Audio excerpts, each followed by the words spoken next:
I still keep the morning stationery in my desk drawer, though the black border has faded to charcoal gray after all these years. The paper smells of coal smoke and old wax, and sometimes, when the afternoon light falls just right through my study window, I can almost convince myself that none of it happened. Almost. But then, I remember the weight of that first envelope in my hands, the way the black wax seal cracked under my thumb, and I know better than to pretend. It was the autumn of 1867 when I received my inheritance. Such as it was, Uncle Cornelius had died in his sleep at his townhouse on Gower Street, and as his only living relation, the solicitors informed me I was to receive his effects. I had met the man perhaps 3 times in my life, always at funerals where he stood silent and thin as a rail, his face perpetually gray as London fog. He worked, they said, as a senior clerk at the General Post Office, though what exactly he did there remained a mystery even to his colleagues. When I arrived at the townhouse to collect what little he had left, I found rooms that smelled of old paper and sealing wax, every surface covered in a fine patina of dust that seemed to have accumulated not over months, but decades. The landlady, Mrs. Pettigrew, showed me about with obvious relief, eager to be rid of the space and its sad associations. Most of what Uncle Cornelius owned proved worthless. Outdated clothes that reeked of naphthalene, shelves of ledgers filled with incomprehensible postal codes and sorting marks, a collection of obsolete stamps mounted under glass. But there was one item the solicitors insisted I take, as it had been specifically willed to me in a codicil, added just 3 weeks before his death. It was a small writing desk of Regency design, walnut with brass fittings, its surface scarred by decades of use. The desk sat now in the corner of my lodgings on Charlotte Street, wedged between the window and my landlady's uncomfortable horsehair settee. I was employed at the time as a junior clerk at Coates Bank, a position that provided just enough income to afford a single room with coal fire privileges and the occasional mutton chop from the public house across the street. My days consisted of entering figures into massive leather-bound ledgers, my fingers perpetually stained with India ink, my shoulders aching from hours bent over the tall desk in the counting house. I had no family to speak of beyond the now deceased uncle, no prospects beyond perhaps someday advancing to senior clerk myself, no particular ambitions that could not be satisfied by a warm fire and a penny dreadful on Sunday afternoons. The writing desk, therefore, represented the sum total of my inheritance and the entirety of Uncle Cornelius's interest in my welfare. I thought little of it that first week. The desk sat unopened, its various compartments and drawers still locked, the brass key hanging from a tarnished chain that Mrs. Pettigrew had pressed into my palm with the admonition that I should "Be careful with it, sir. Careful indeed." She would not elaborate, and I attributed her nervousness to the general superstition that servants often attach to the possessions of the dead. It was a Saturday evening, cold and wet, with that penetrating November dampness that makes London feel like a city at the bottom of a well, when I finally decided to explore the desk's contents properly. I had returned from the bank early, the head clerk having dismissed us due to a gas leak in the building, and found myself with unexpected leisure. My room was tolerably warm, the coal fire hissing and popping in its grate, casting dancing shadows on the water-stained ceiling. I lit the gas lamp, poured myself a small measure of gin, and approached the desk with the key. The first drawer opened with surprising ease, revealing nothing more sinister than standard writing supplies, envelopes of various sizes, sheets of creamy laid paper, a stick of red sealing wax, a few spare nibs for a pen. The second drawer contained morning stationery, thick with that characteristic black border that signifies bereavement, along with several examples of calling cards bearing Uncle Cornelius's name in austere copperplate script. But it was the third drawer, the smallest one positioned at the desk center, that required the most force to open. The wood had swollen with age and damp, and when it finally gave way with a screech of protest, I found myself staring at something I could not immediately comprehend. A stack of letters, perhaps 20 or 30 in total, bound together with black ribbon.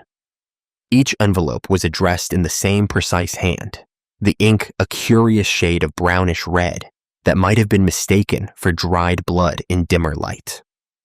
But it was not the color of the ink that arrested my attention. It was the fact that every single envelope was addressed to me. To me, Christopher Ashford, at my current address on Charlotte Street, in handwriting I did not recognize, but which somehow felt intimately familiar, as though I had read words in this script 1,000 times before, in dreams I could not quite remember. My hands trembled as I untied the ribbon. The topmost envelope bore no postmark, no stamp, nothing to indicate it had ever passed through the Royal Mail's elaborate sorting machinery. I turned it over and found the black wax seal still intact, pressed with a sigil I did not recognize, a spiral that seemed to fold in upon itself, drawing the eye down and down into its depths. I broke the seal. The letter inside was brief, written on the same morning stationery I had found in the adjacent drawer. "Dear Christopher," it began, "by the time you read this, you will have already begun to suspect that something is wrong. You will dismiss these suspicions, as you have always done, as products of an overactive imagination or the side effects of poor sleep. You will tell yourself that there are rational explanations for the small discrepancies you have begun to notice. The way certain streets seem longer than they should be, how the face of your landlady appears slightly different each time you see her, the manner in which your colleagues at the bank sometimes speak to you as though you were a stranger, even though you have worked alongside them for 3 years. These are not coincidences, Christopher. These are symptoms. You are beginning to wake up, to see the edges of things as they truly are, and the authorities will not permit this for long. This letter is the first of many you will receive. Read them carefully, hide them well, and whatever you do, do not attempt to contact the post office about their origins. The moment you do, they will know, and what little time you have left will be forfeit. The next letter will arrive tomorrow morning. You will find it under your door at precisely 7 o'clock. Do not be late to retrieve it, for if Mrs. Hewlett finds it first, she will understand what you are becoming, and she will inform them. Trust nothing and no one, especially yourself. Yours. In unalterable solidarity, C.A. The signature was my own initials.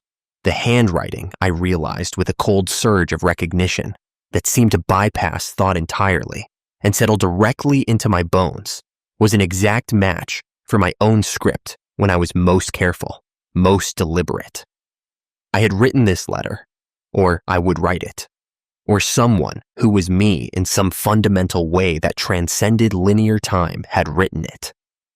The gin glass slipped from my fingers and shattered on the floor, but I barely registered the sound. I did not sleep that night. How could I? I sat at the writing desk, the letter smoothed flat before me, reading and rereading those 12 sentences until the words began to lose all meaning and became simply marks on paper, patterns of ink that might have been in any language or none.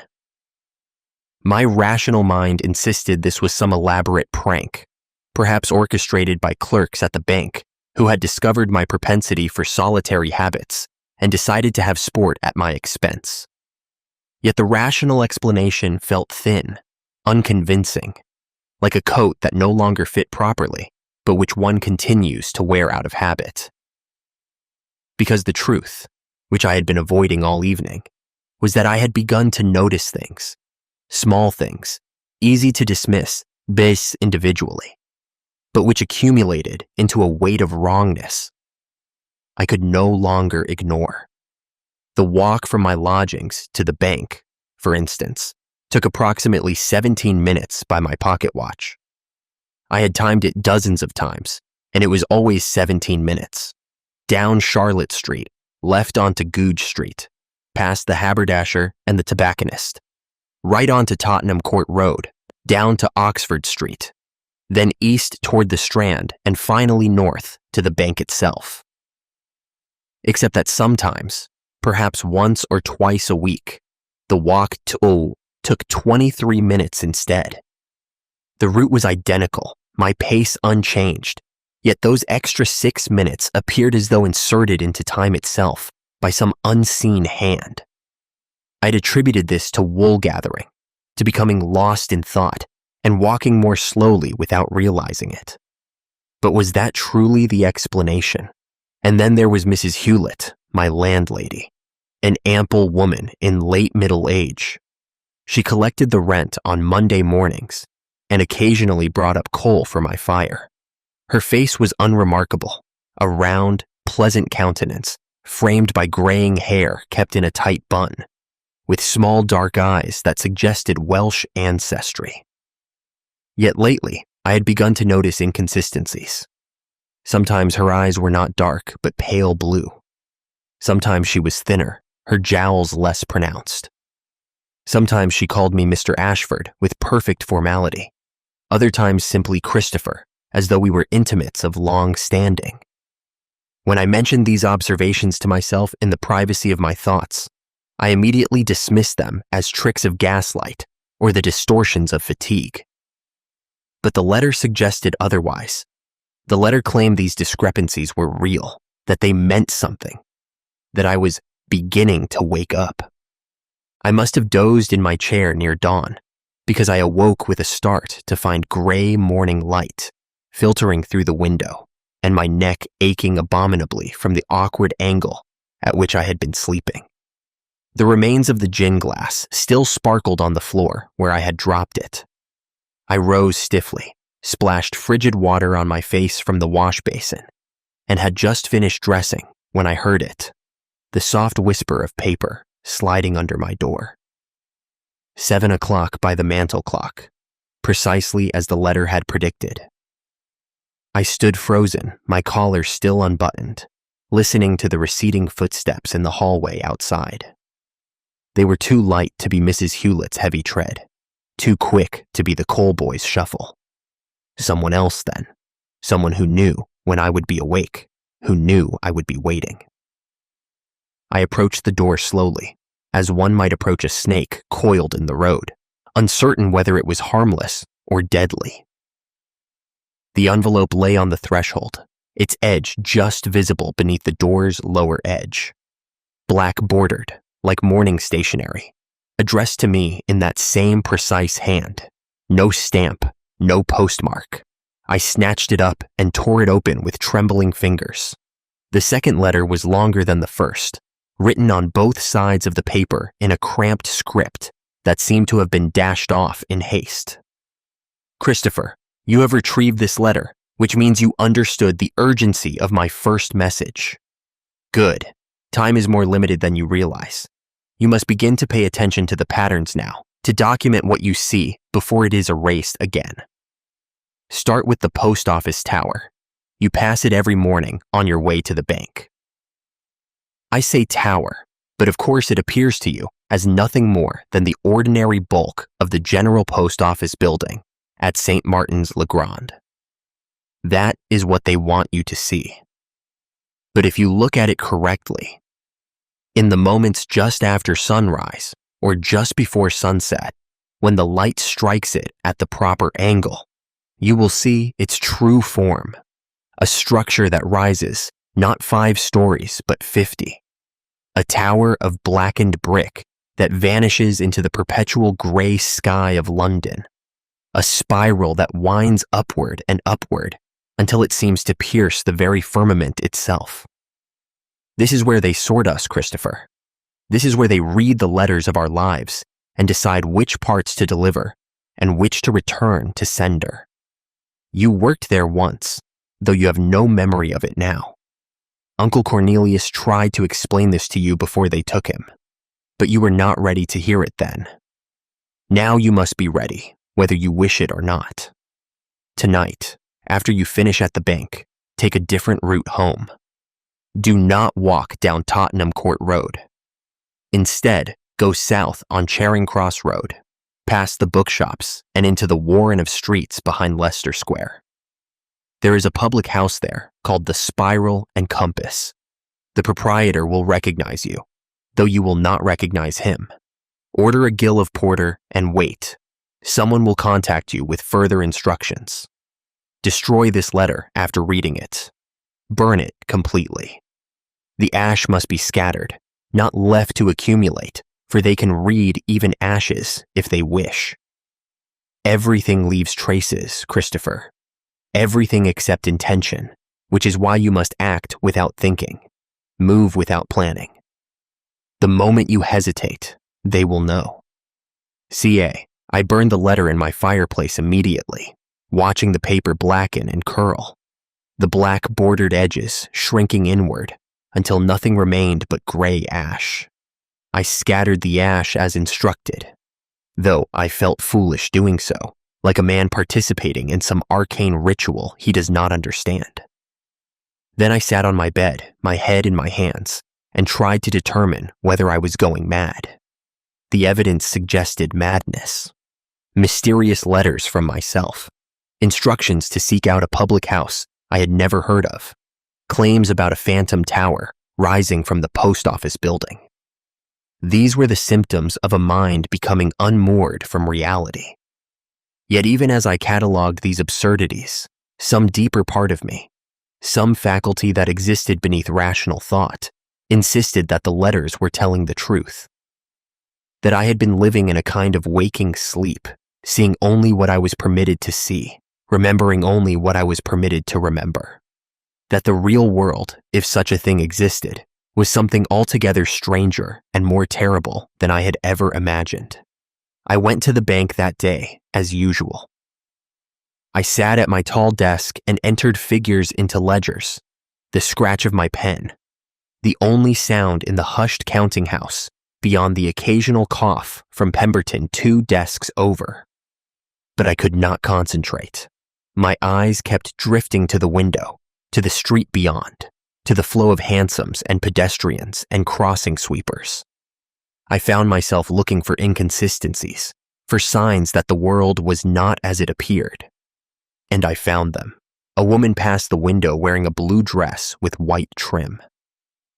30 seconds later, I could have sworn I saw the same woman pass again, wearing the identical dress, walking at the same pace, her face turned at the same angle. Coincidence, I told myself. London is full of women in blue dresses.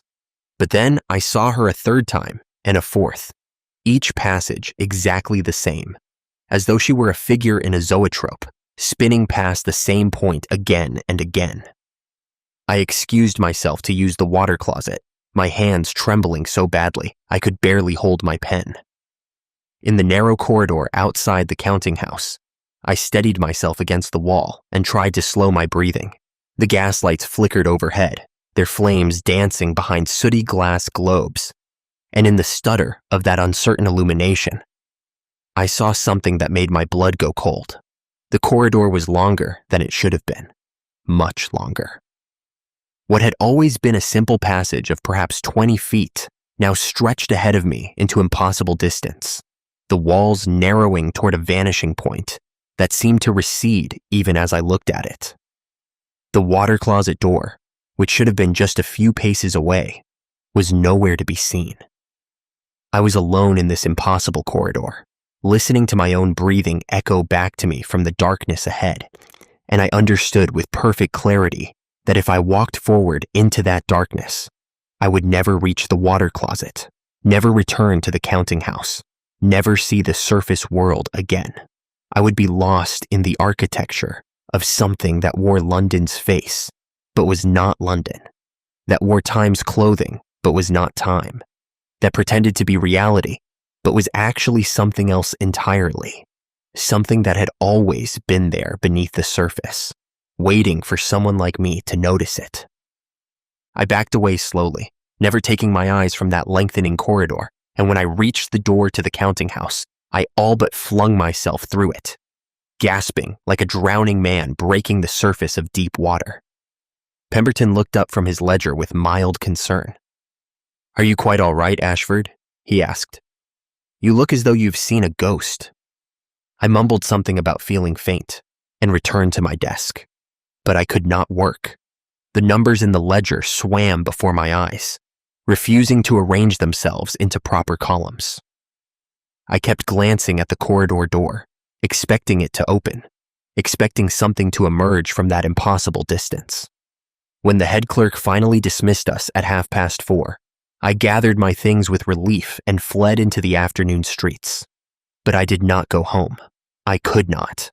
The second letter's instructions echoed in my mind, and though every rational part of me insisted I should ignore them, that I should return to my lodgings and sleep and wake tomorrow convinced that this had all been some elaborate fever dream, I found my feet carrying me south instead of north, down Charing Cross Road toward the tangle of streets behind Leicester Square. The city at dusk took on a different character. The gas lamps were being lit, their flames making small yellow wounds in the gathering dark, and the crowds that had filled the streets during business hours had thinned to a more sinister population. Prostitutes loitering in doorways, street Arabs darting between legs of pedestrians, beggars displaying wounds both real and counterfeit.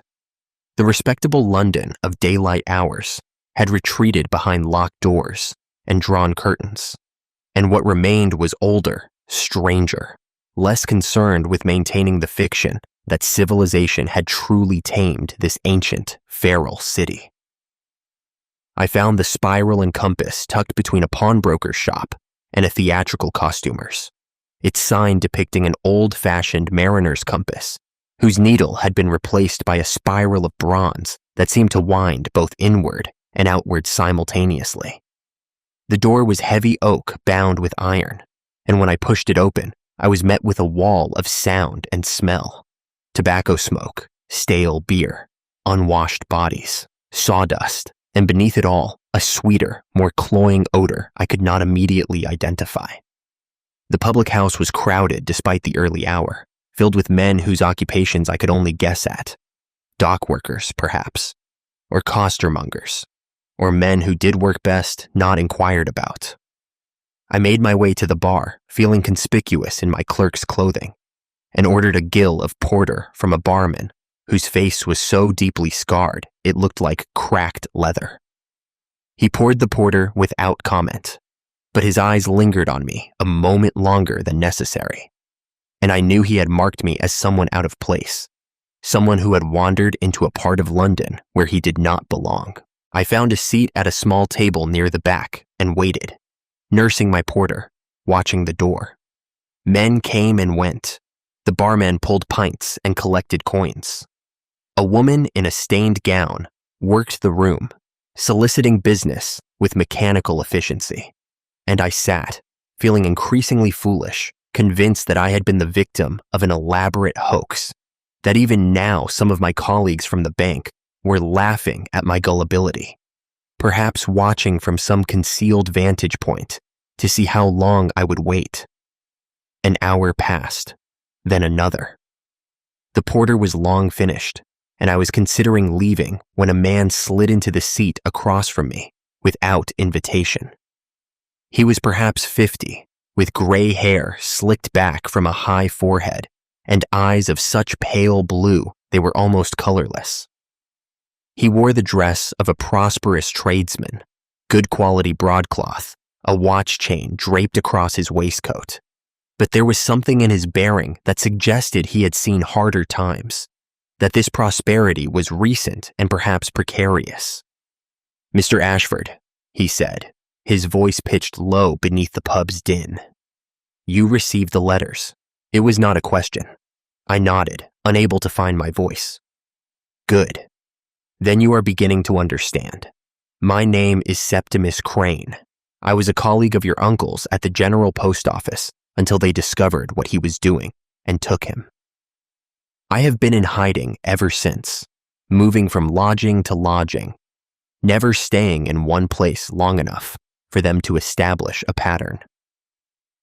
The letters you found were left by Cornelius himself in the weeks before his death. He knew they would come for him eventually, and he wanted to ensure that someone would continue the work. What work? I managed to ask. What are you talking about? Who are they? Crane leaned back, his pale eyes scanning the room before returning to my face. How much do you know about the post office, Mr. Ashford? About what it actually does, beyond the simple sorting and delivery of letters? I shook my head. It moves the mail. It connects people across distances. It does far more than that, Crane said. The post office is not merely a system for the transmission of correspondence. It is a mechanism for the control of reality itself, a vast bureaucratic engine that determines not just which letters get delivered, but which versions of events are permitted to exist, which timelines are allowed to progress, and which are returned to sender, marked addressee unknown. He spoke as though these words made perfect sense, as though he were describing something as mundane as the workings of a steam engine or the schedule of trains. I could only stare at him. You think I'm mad, Crane continued. I do not blame you. But consider, why does London feel different at different times? Why do some streets seem to lengthen while you walk them? Why do the faces of people you know well sometimes look subtly wrong, as though they have been replaced by similar but not identical versions of themselves?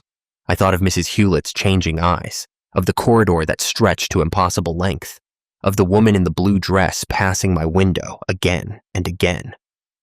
These phenomena occur, Crane said, because reality is not fixed. It is constantly being edited, revised, sorted, and resorted like letters in the dead letter office. Most people never notice these changes, or if they do notice, they immediately forget, their minds smoothing over the inconsistencies, like water closing over a stone dropped into a pond. But some people, a very few like your uncle, like yourself, begin to see the seams where one version of reality has been pasted over another. And once you begin to see these seams, they cannot be unseen. The post office becomes aware of you, and they begin the process of removal. Removal to where? I asked. To a place outside the regular flow of time and space, Crane said. A sorting facility where individuals like yourself are processed, examined, and either returned to the stream in a more malleable form or marked for permanent storage in the archives. Your uncle was sent there 3 months ago. What you saw die in that townhouse on Gower Street was only a shell, an empty vessel they left behind to provide the fiction of natural death. The real Cornelius was taken earlier, and where he is now, I cannot say. The pub's noise seemed to recede as Crane spoke, as though his words were creating a pocket of silence around us, a space where normal sound could not penetrate.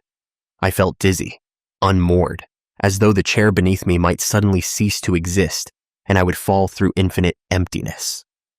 You are wondering if you should believe me, Crane said. You are thinking that I might be insane or that this might be an elaborate prank.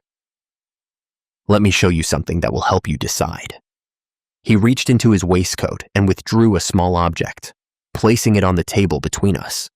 It was a postage stamp, but unlike any I had ever seen. The Queen's profile was there, as on any ordinary stamp.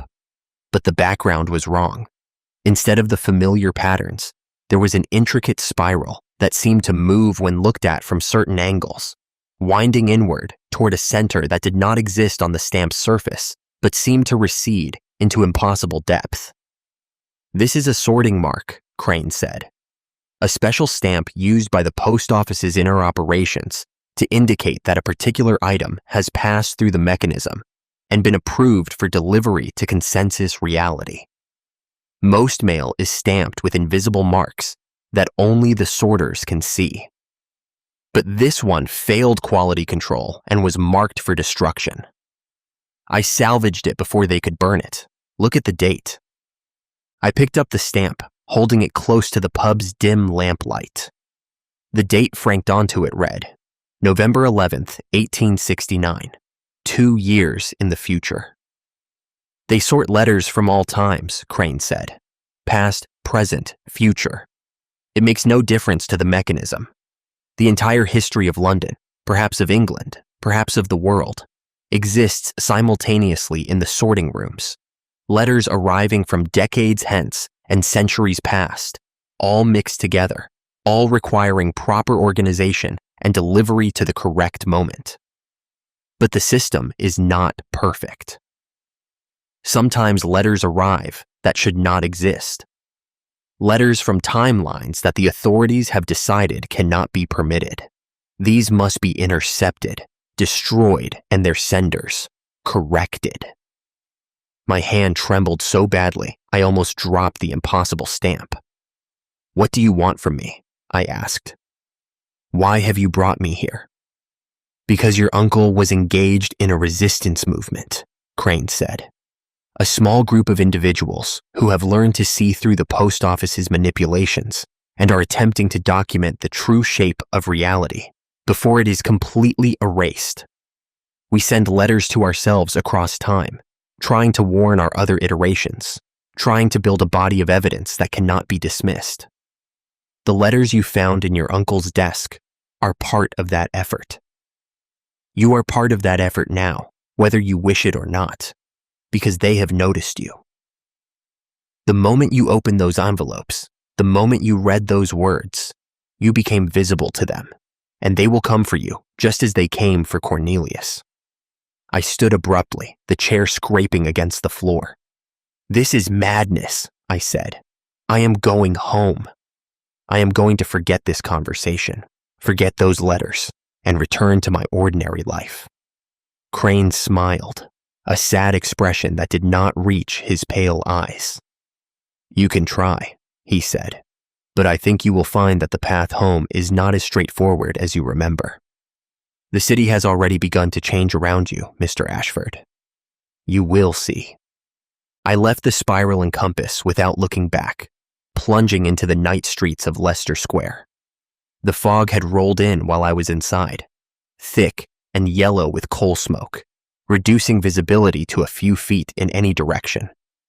Gas lamps emerged from the murk like drowning men, gasping for air, their light doing little to penetrate the dense atmosphere.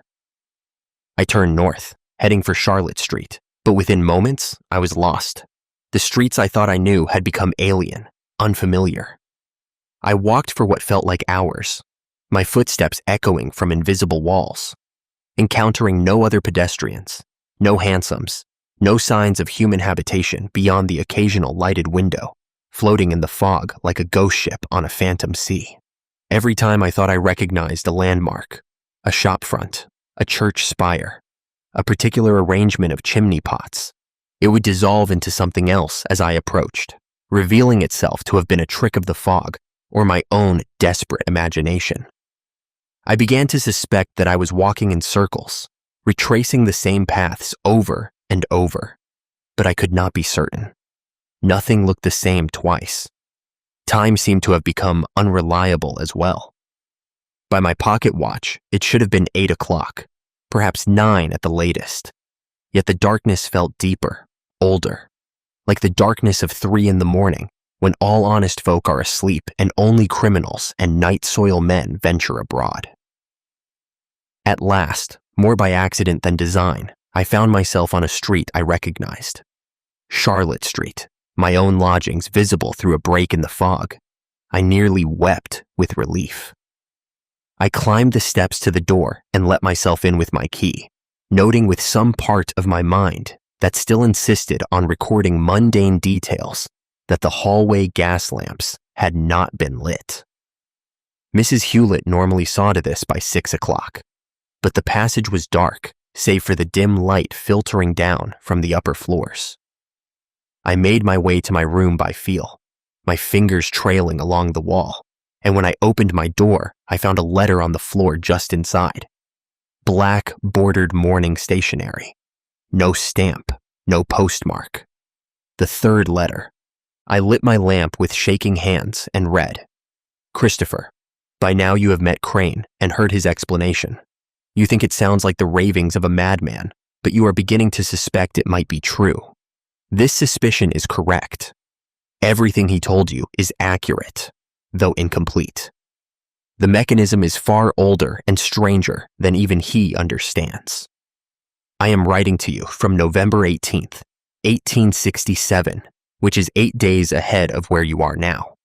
This is possible because I have learned to manipulate the sorting system to some degree, to send letters back to earlier versions of myself, building a network of information across my own timeline. But each letter I send increases the risk of discovery. They are watching me more closely now. Last night, I saw sorters standing on the roof of the building across the street, their silhouettes visible against the sky, wearing the distinctive caps and greatcoats of the post office uniform. They made no effort to hide themselves. This was a message, a warning that my time is running out. You must begin to keep a record of everything you see and experience. Use the morning stationery from the desk. They pay less attention to letters bordered in black, as though grief creates a kind of camouflage that makes the correspondence less interesting to them. Write down the times when streets change length, when faces shift, when reality seems to hiccup and restart. Write down the names of people who disappear or appear with no explanation. Write down anything that feels wrong, even if you cannot articulate why. These documents must be hidden, but not in your rooms, which they can enter at will. There is a church on Goodge Street, St. Barnabas, with a loose stone in the foundation behind the graveyard. The rector is unaware of this space, which opens onto a small cavity in the wall. Hide your writings there. When you have filled 10 pages, retrieve them and bring them to Crane. He will know what to do. The next letter will arrive in 3 days. Do not go to the post office building. Do not attempt to visit the sorting rooms.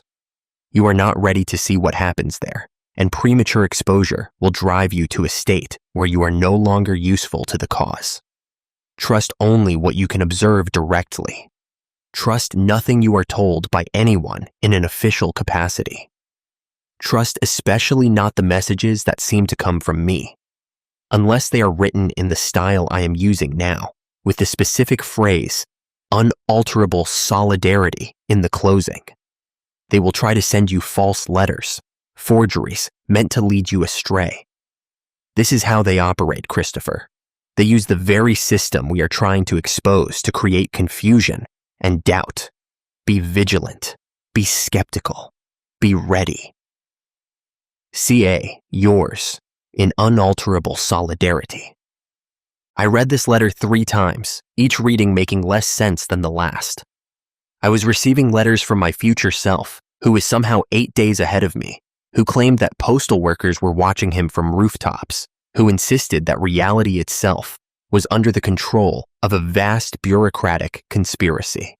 The rational part of my mind screamed that this was impossible, that I needed to see a doctor, that I was suffering from some kind of nervous breakdown brought on by overwork and poor nutrition. But the irrational part, the part that had seen the corridor stretch to infinity, that had watched the woman in the blue dress pass my window 4 times, that had felt the city itself become hostile and maze-like during my walk home, insisted that however impossible the claims might be, they were also, somehow, true. I decided to test the hypothesis.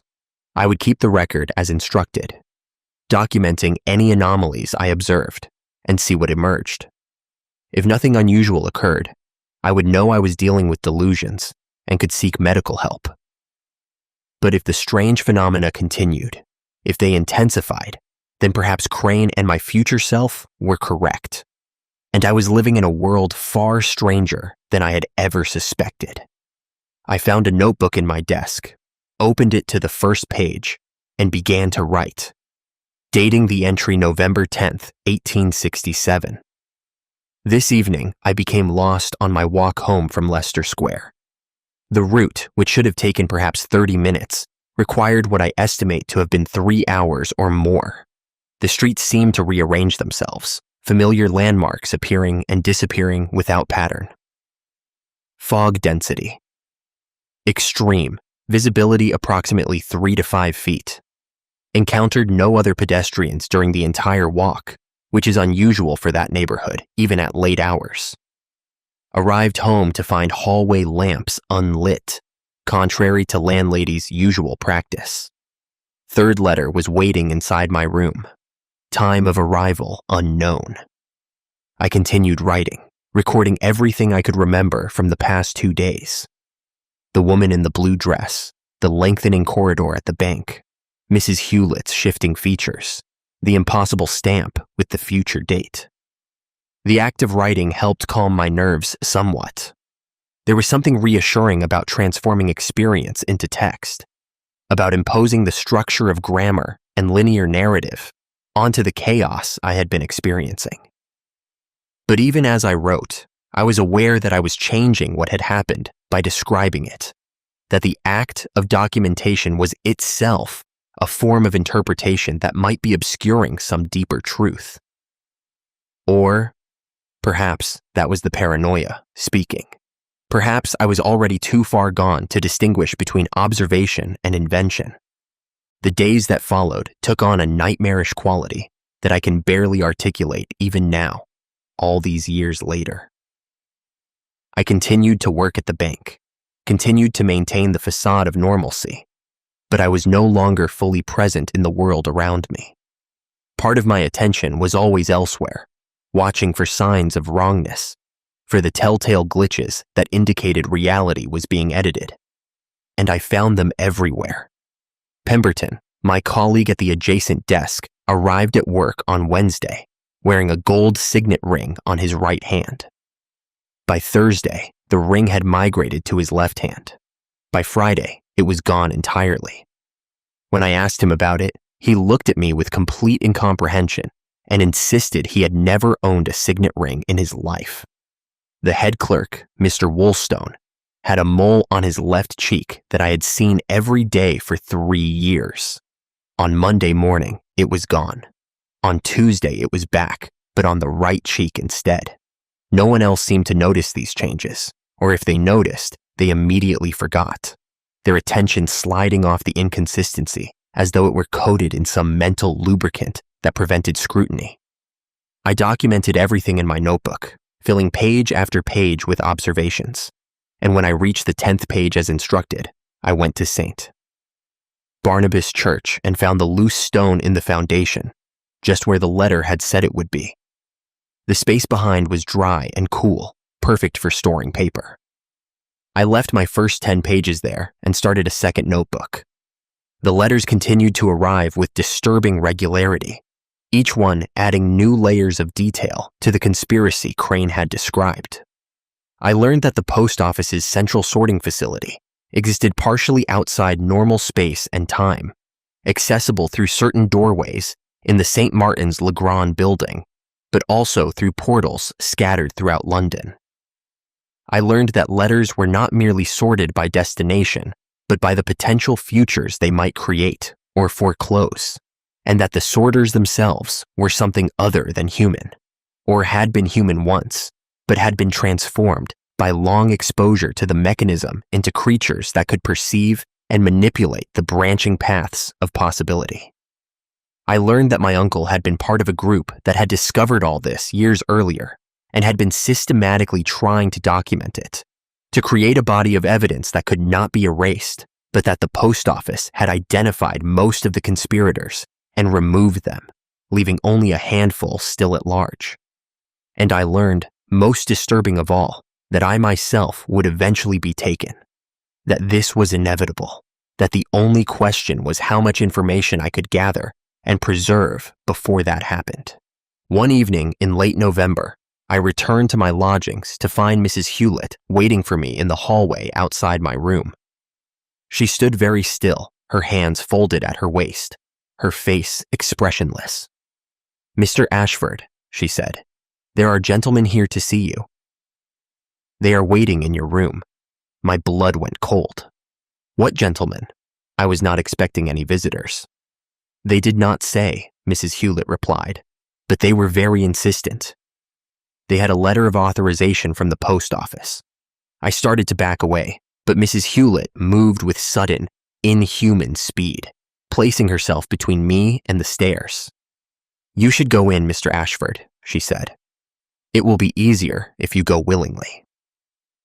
I understood in that moment that Mrs. Hewlett had never been my landlady, or if she had been, that person had been replaced some time ago by something else wearing her shape. The realization was oddly freeing. I was no longer dealing with ambiguity or uncertainty. The situation had become clear. I was being collected, and I could either submit or flee. I chose to flee. I shoved past Mrs. Hewlett with all my strength, sending her stumbling against the wall, and bolted down the stairs.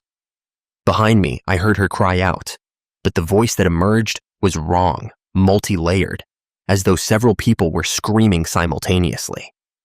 I burst out onto Charlotte Street and ran, not toward any particular destination, just away.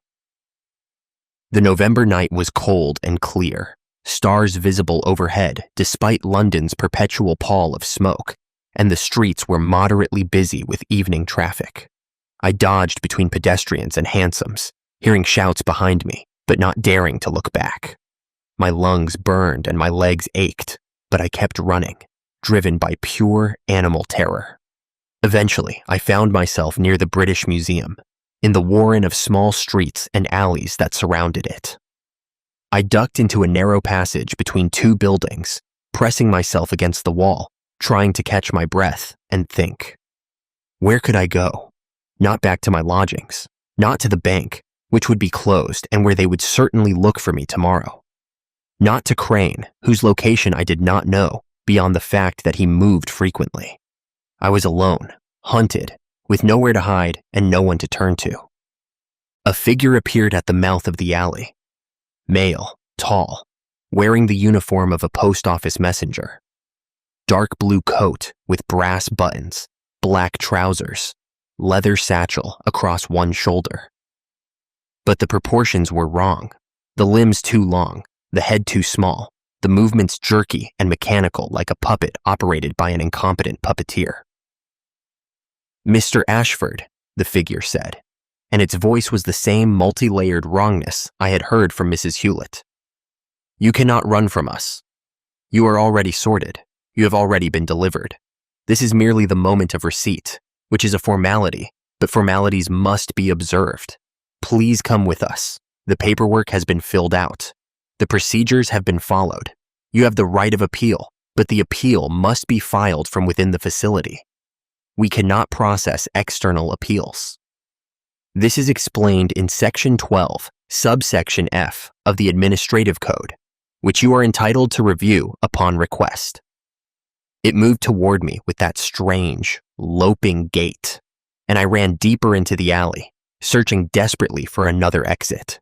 The buildings rose on either side, like canyon walls, blocking out the sky.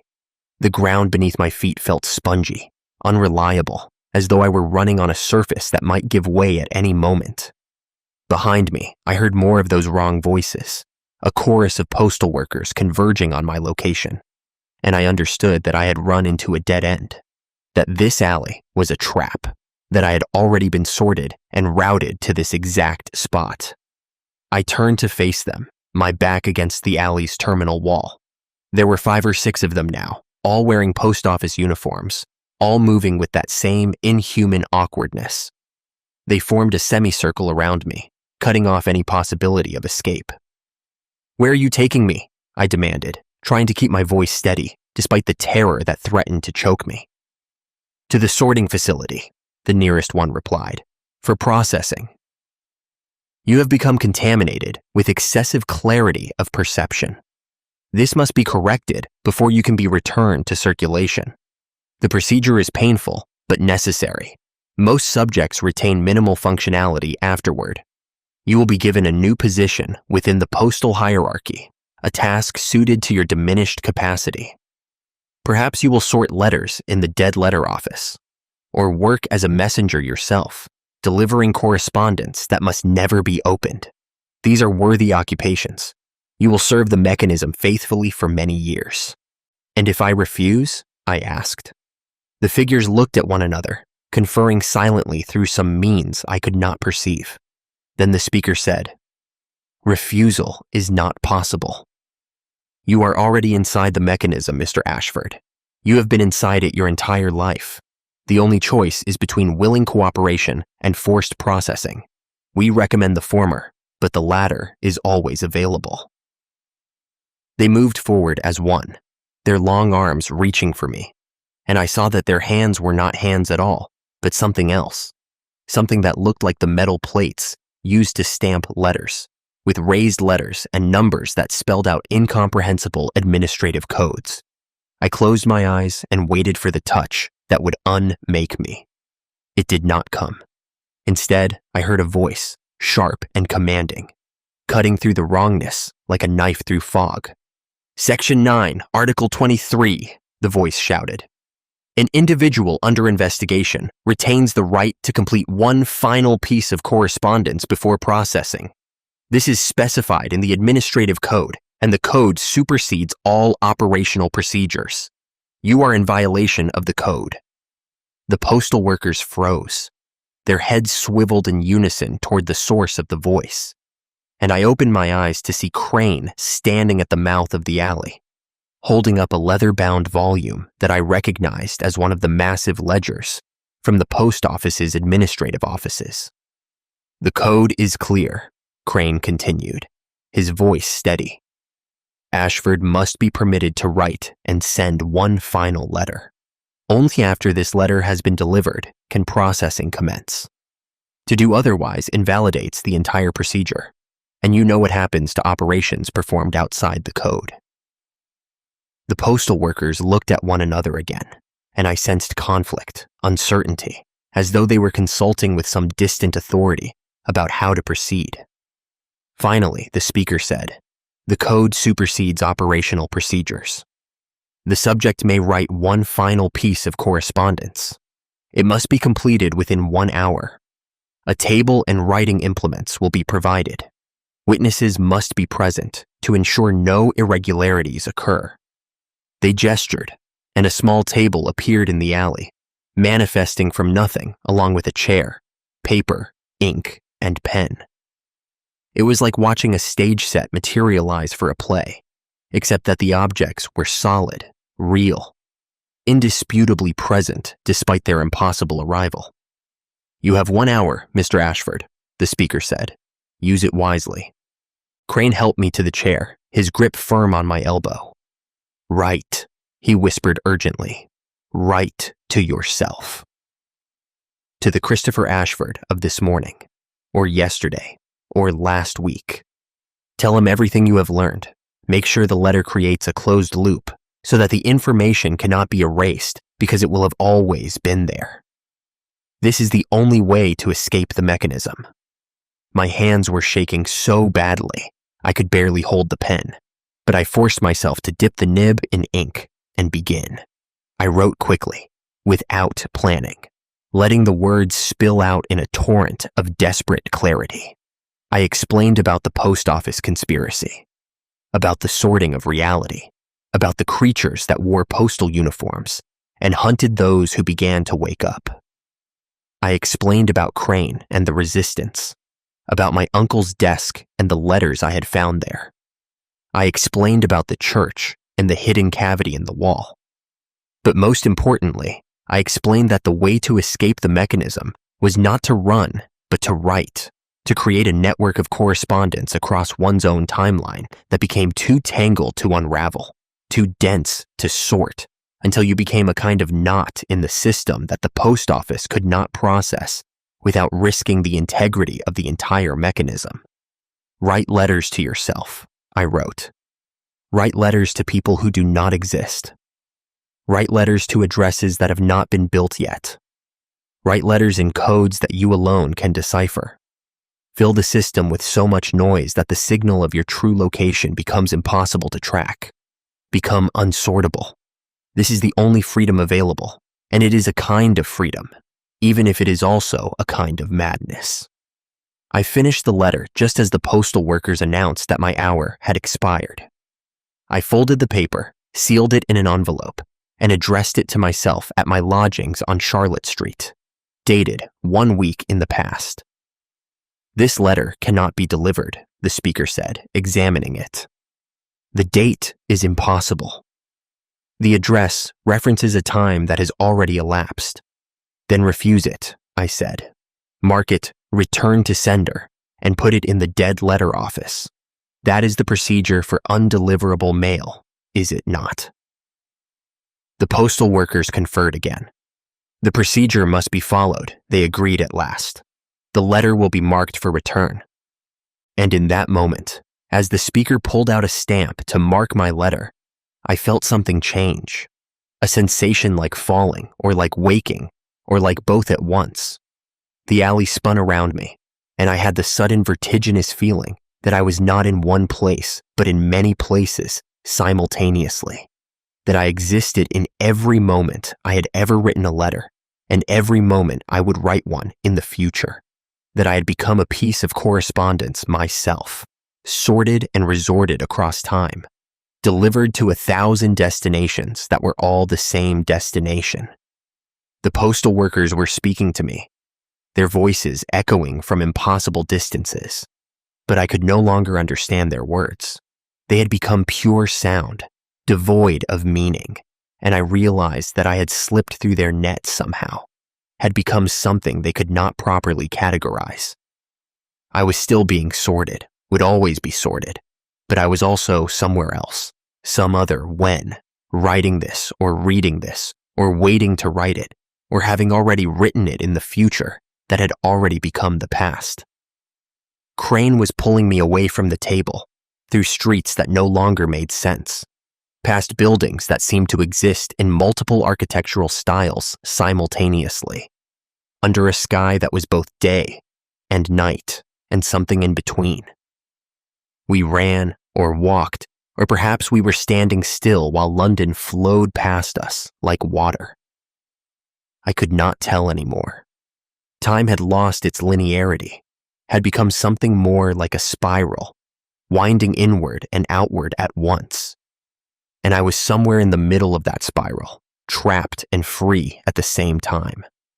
Eventually, though I cannot say how much time passed or what route we took, we arrived at a place that Crane called safe, though I do not think anywhere is truly safe once you have seen what I have seen. It was a room above a printer's shop in Clerkenwell, small and filled with the smell of ink and metal type. Crane left me there with instructions to rest, to write down everything I remembered, to prepare for what would come next. But I cannot rest. I cannot stop writing, because I understand now that writing is the only defense, the only way to build a structure that the post office cannot completely dismantle. Every word I commit to paper is a brick in a wall around my consciousness, a barrier against the sorters who would like nothing better than to smooth me out, process me, return me to circulation as something less than I was. So I write. I write letters that will never be mailed, stories that cannot be sorted, words that refuse to be delivered to any particular destination. I write myself into existence again and again, creating new versions that overlap and contradict and interweave until I am too complex to be reduced to a single timeline, a single identity. I am Christopher Ashford, but I am also many Christopher Ashfords, existing in various states of awareness and ignorance. Some of us still working at the bank with no knowledge of the conspiracy. Others hiding in rooms like this one. Still others already taken and processed and returned to circulation with our memories erased. And somewhere among all these versions, there is the original, the true Christopher Ashford, if such a thing ever existed. I am writing this account in early December 1867, though by the time you read it, if you read it, it may be much later or much earlier. I do not know where this letter will go once I finish it. Perhaps it will sit in the dead letter office forever, marked addressee unknown. Perhaps it will be delivered to some version of myself that I can no longer access.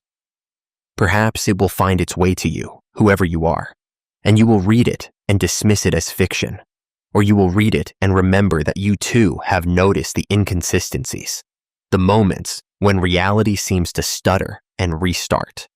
the faces that shift when you are not looking directly at them. If you are in the latter group, then you are already being sorted, already being watched.